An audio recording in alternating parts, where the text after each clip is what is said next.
Hello, today we will guide you through how to create a branch in GitLab. To begin, open GitLab and make sure you're on the home page.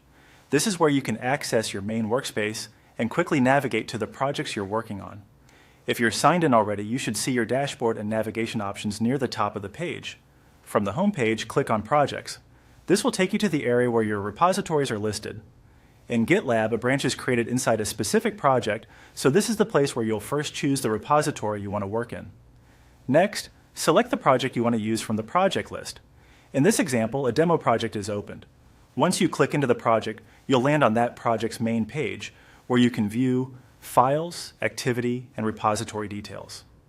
This is the central area for managing your code and related settings.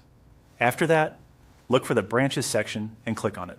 On many GitLab project pages, the number of existing branches is displayed, so you may see something like a branch count that you can select. Clicking there opens the branch management page where you can review current branches and create new ones. Now click on New Branch. This opens the form for creating a branch. A branch allows you to work on changes separately from the main line of development, which is useful for testing updates, building features, or making fixes without affecting your primary branch right away.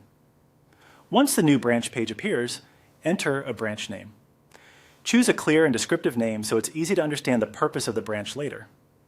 For example, teams often use names that reflect a feature, update, or bug fix. Keeping branch names organized can make collaboration much easier, especially when multiple people are working in the same repository.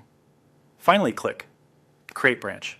GitLab will generate the new branch based on the selected source branch, and once it's created, you'll be able to start working in it right away. At that point, your branch is ready for commits, changes, and eventually a merge request if needed. And that's all it takes to create a branch in GitLab.